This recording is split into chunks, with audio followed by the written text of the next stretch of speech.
Hello everyone, welcome back again. तो standard 7 mathematics में हमने जो लेसन स्टार्ट किया that is ratio and proportion. तो इसमें हमने इसके पहले के वीडियो में देखा था वेरिएशन। तो वेरिएशन दो तरह के होते हैं, एक होता है डायरेक्ट वेरिएशन, दूसरा है इनवर्स वेरिएशन, जिसको हम डायरेक्ट प्रोपोर्शन और इनवर्स प्रोपोर्शन भी कहते हैं। तो हमने डायरेक्ट वेरिएशन देखा है लास्ट वीडियो में और एक्सरसाइज 9.4 भी कंप्लीट की थी। तो आज हम देखेंगे इनवर्स वेरिएशन क्या होता है। डे टू डे लाइफ में इनवर्स वेरिएशन के किस तरह से एग्जांपल्स होते हैं, और आपको ये टॉपिक बहुत ही इंपॉर्टेंट है, ध्यान में रखना, क्योंकि इस on the basis of this inverse variation competitive exams में अलग अलग तरह के क्वेश्चंस पूछे जाते हैं। ठीक है, तो आज हम स्टार्ट करेंगे इनवर्स वेरिएशन। लेकिन उसके पहले बता दूं कि अगर आप मेरे चैनल पर नए हो तो प्लीज चैनल को सब्सक्राइब करो, बेल आइकन को प्रेस करो, और वीडियो अच्छा लगे तो लाइक करो, अपने फ्रेंड के साथ शेयर करना। तो स्टार्ट करते हैं। अब इनवर्स वेरिएशन क्या होता है, जैसे टू क्वांटिटीज है, two quantities are said to be inversely proportional to each other. दो क्वांटिटी को हम इनवर्सली प्रोपोर्शनल कब कह सकते हैं, जब if increase in the value of one quantity results in the decrease of the second quantity. यानी एक क्वांटिटी जब इंक्रीज होती है तो अदर क्वांटिटी डिक्रीज होती है, वाइस वर्सा अगर एक क्वांटिटी डिक्रीज हुई तो अदर क्वांटिटी इंक्रीज होती है। तो ये जो दोनों में जो वेरिएशन है दो क्वांटिटीज में, इसको हम कहते हैं इनवर्स वेरिएशन। अब ये इनवर्स वेरिएशन इस तरह से होता है कि दोनों क्वांटिटी का जो प्रोडक्ट है वो कांस्टेंट आता है। फॉर एग्जांपल, जैसे आप एक मार्केट का एग्जांपल ले लेते हैं, है ना। अगर मार्केट में अगर सब्जी ज़्यादा आ गई, है ना, जैसे टोमेटो की ले लो एग्जांपल।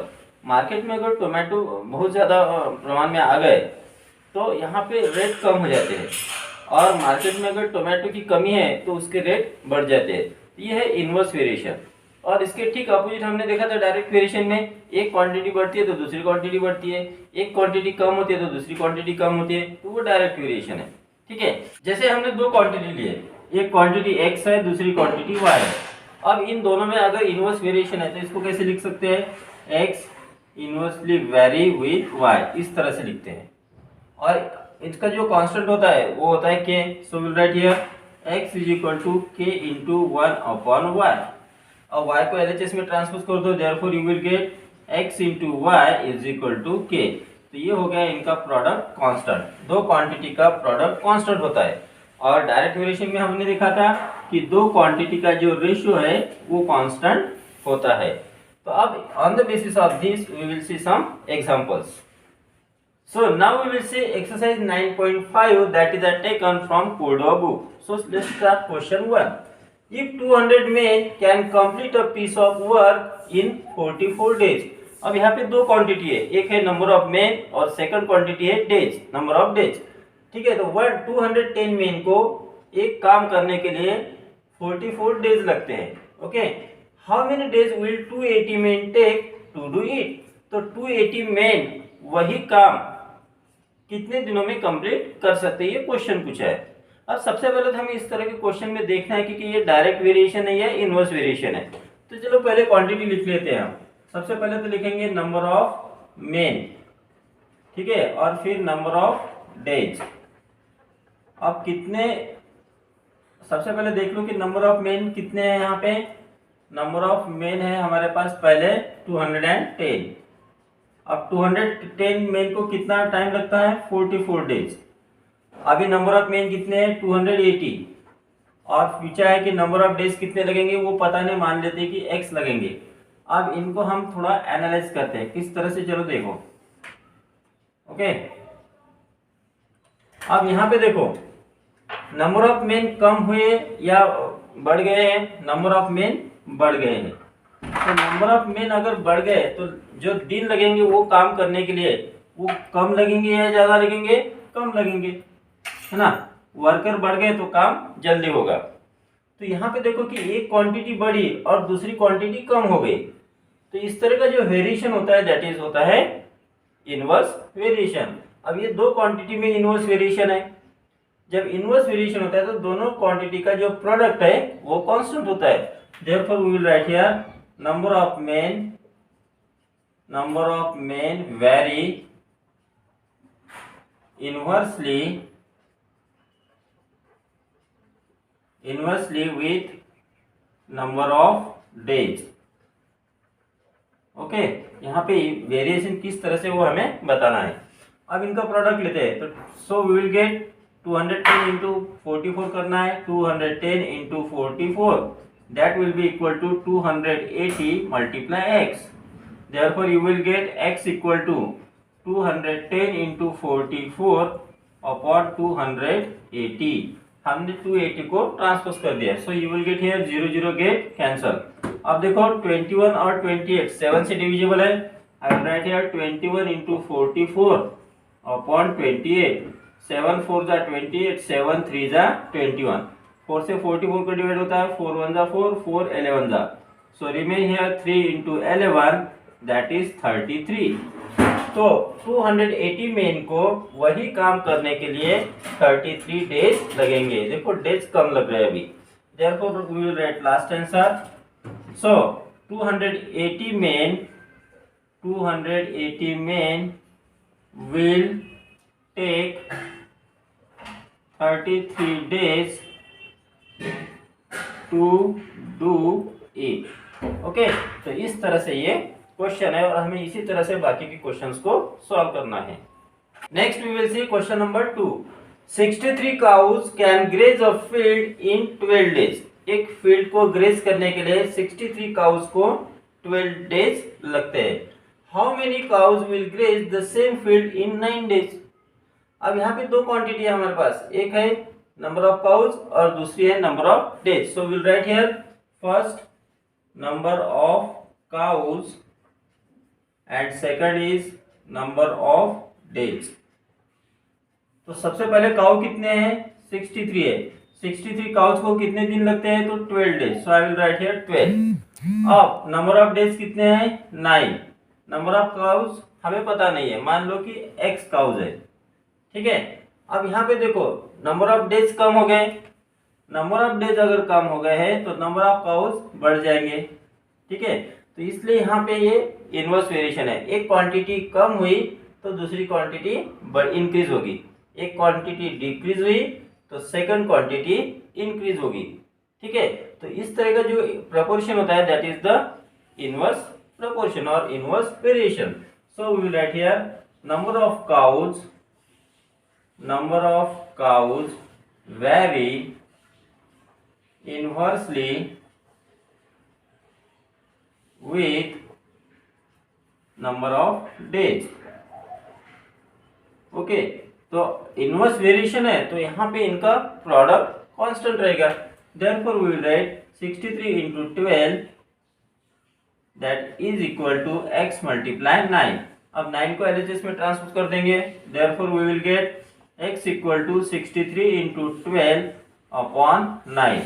9 7 जा 63, 12 7 जा 84।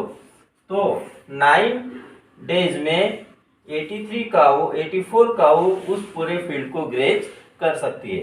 Okay, therefore we will write last answer 84 cause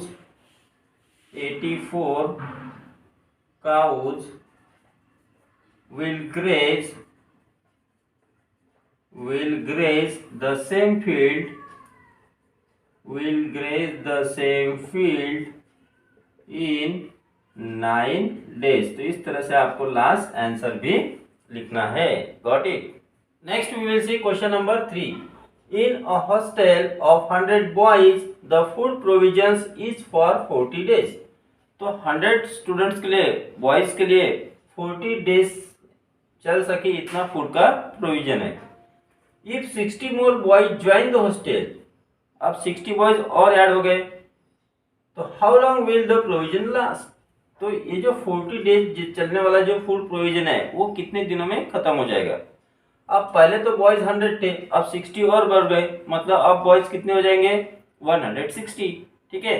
तो बॉयज बढ़े या कम हुए, बॉयज बढ़ गए, इसका मतलब जो प्रोविजन है फूड प्रोविजन जो 40 डेज की थी वो कम हो जाएगी। तो यहाँ पे दो क्वांटिटी है, सबसे पहले तो number of boys and second is number of days. अब सबसे पहले 100 बॉयज थे तो 100 बॉयज के लिए जो फूड प्रोविजन है वो थी 40 डेज। अब 60 बॉयज ऐड हो गए, मतलब अभी बॉयज कितने हो गए 100 plus 60 that is equal to 160 boys हो गए अभी। ठीक है, तो 160 बॉयज के लिए ये जो फूड प्रोविजन है वो कितने दिनों तक चल सकती है वो हमें पता नहीं, तो उसको मान लेते हैं कि x दिनों तक चलेगी। अब यहाँ पे देखो नंबर ऑफ जो बॉयज है वो इंक्रीज हो गए, तो जो नंबर ऑफ डेज है वो कम हो जाएंगे, है ना। तो यहाँ पे जो वेरिएशन है that is the inverse variation. आप यहाँ पे ऐसा साइड में लिख सकते हो इनवर्स वेरिएशन। अगर आपको वो स्टेटमेंट पूरा नहीं लिखना है तो आप लिख लो फिर यहाँ पे इनवर्स वेरिएशन। अब इनवर्स वेरिएशन में आपको पता है कि दो क्वांटिटी का जो प्रोडक्ट है वो कांस्टेंट होता है, therefore we can write here 100 multiply 40 that will be equal to 160 multiply x। ठीक है, ये क्वांटिटी का प्रोडक्ट और इन क्वांटिटी का product that will be equal. तो 160 को LHS में ट्रांसपोज करो, therefore you will get here x equal to 100 multiply 40 upon 160, 0 0 get cancel, so remain here 100 multiply 4 upon 16, 4 से डिवाइड करो, 4 1 जा 4, 4 4 जा 16, 4 से 100 को डिवाइड होता है, 4 1 जा 4, 4 25 जा 100, सो x की वैल्यू आ गई यहाँ पे 25। ओके, तो देखो 100 बॉयज के लिए फूड प्रोविजन 40 डेज की थी, अब 160 बॉयज के लिए वही फूड प्रोविजन कितने दिनों तक चल सकती है, सिर्फ 25 डेज के लिए चलेंगी। तो देखो दूसरी क्वांटिटी जो है वो कम हो गई, डिक्रीज हो गई। Therefore we will write last answer, therefore the provision last, the provisions last 25 days, तो 25 डेज तक ही वो चलेगी। Got it. Next we will see question number 5। A contractor employs 360 men who can finish a certain piece of work in 11 months. तो 360 men एक work को करने के लिए 11 months का टाइम लेते हैं। How many extra men must be employed to complete the job in 9 months? तो वही वर्क अगर 9 months में कंप्लीट करना है तो और कितने एक्स्ट्रा मैन की जरूरत पड़ेगी। तो सबसे पहले यहाँ पे हमें दो क्वांटिटी है, पहले तो number of man and second is number of month। ठीक है, अब यहाँ पे देखो नंबर ऑफ मैन पहले है 360, तो नंबर ऑफ मंथ लगते हैं उनको 11। अब हमें वही काम कंप्लीट करना है 9 मंथ में, तो और कितने मैन लगेंगे, मतलब कितने मैन 9 मंथ में वो काम कंप्लीट कर सकते हैं। मान लो कि टोटल x मैन लगेंगे जो वो काम 9 मंथ में कंप्लीट करेंगे। अब यहाँ पे देखो नंबर ऑफ मंथ जो क्वांटिटी है वो डिक्रीज हो गई, तो जो नंबर ऑफ मैन है वो इंक्रीज हो जाएंगे। ठीक है, तो ये हो गया inverse variation. So we will write here inverse variation. अब आपको पता है इनवर्स वेरिएशन में जो प्रोडक्ट है वो कांस्टेंट होता है, therefore we will write here 360 multiply 11 equal to x multiply 9। Therefore transpose करेंगे x equal to 360 multiply 11 upon 9। ठीक है, अब 9 से डिवाइड करो 360 को, so we will get here 40 multiply 11 that is equal to 440। तो टोटल 440 मेन लगेंगे, लेकिन हमें क्वेश्चन में पूछा था कि कितने एक्स्ट्रा मेन लगेंगे। तो पहले तो 360 थे, तो 450 में से 360 माइनस करेंगे तो एक्स्ट्रा मेन हमें मिल जाएंगे। Therefore we will write here extra number of extra men equal to 440 minus 360, subtract करो 0, यहाँ पे 8 हो गया तो 80, तो 80 एक्स्ट्रा मैन लगेंगे, जो 80 मैन और 360 ऐसे मिलाकर टोटल 440, तो टोटल 80 मैन और एक्स्ट्रा लगेंगे ताकि सब मिलके वो काम 9th मंथ में उसको कंप्लीट कर सके। Therefore, we will write last answer. So 80 extra men must be employed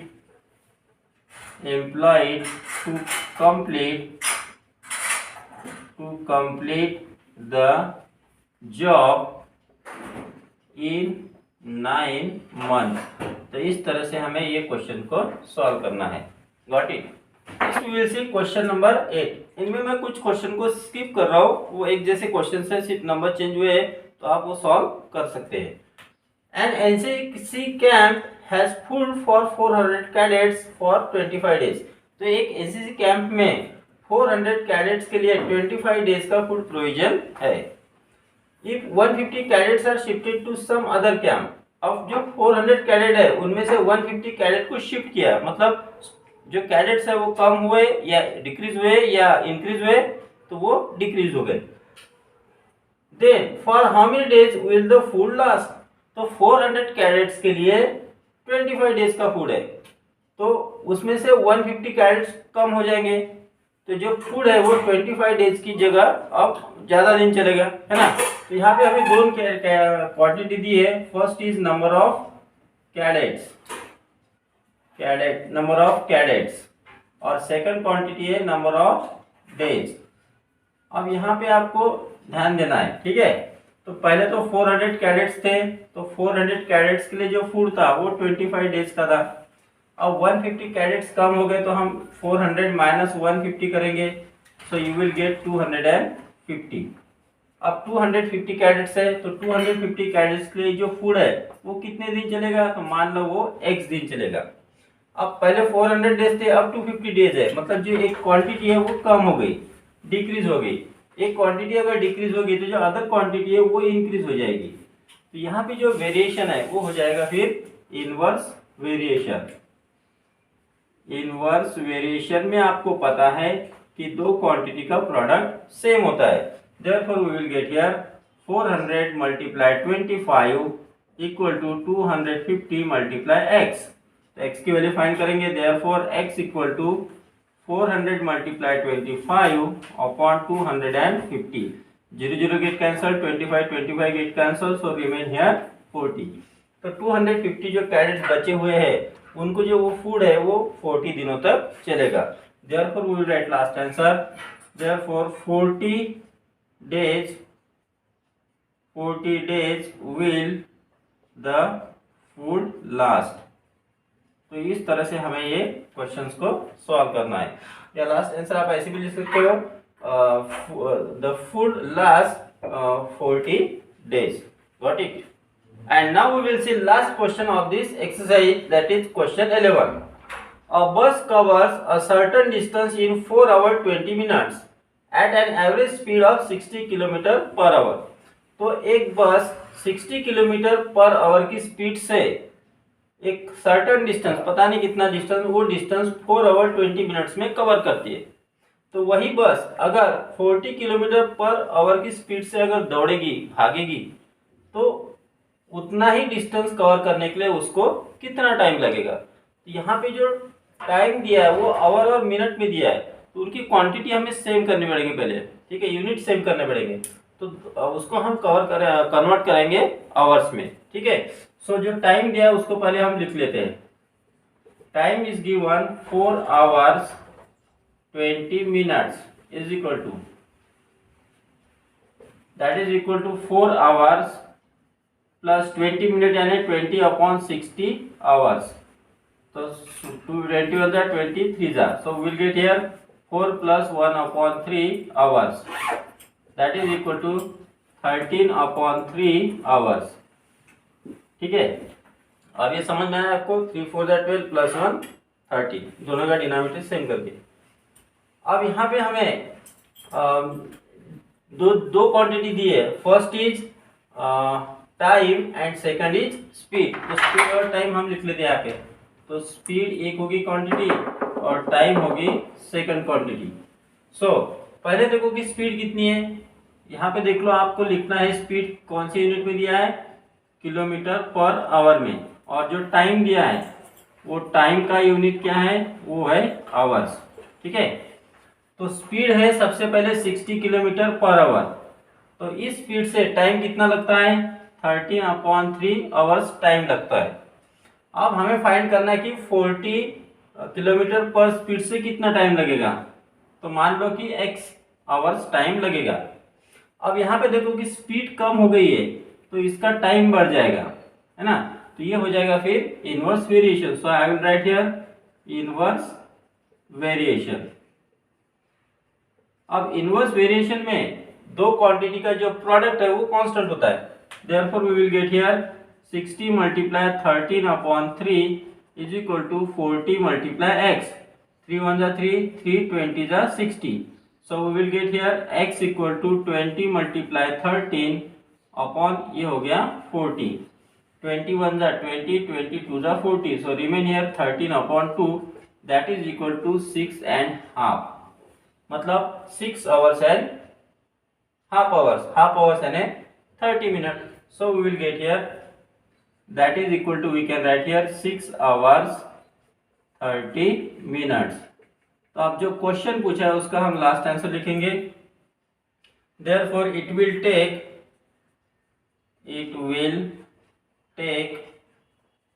6 hours 30 minutes to cover the same distance, तो इस तरह से ये क्वेश्चन है। तो स्पीड और डिस्टेंस की मतलब स्पीड और टाइम के इस क्वेश्चन अगर आए इस तरह से तो आपको सॉल्व करना है। Got it.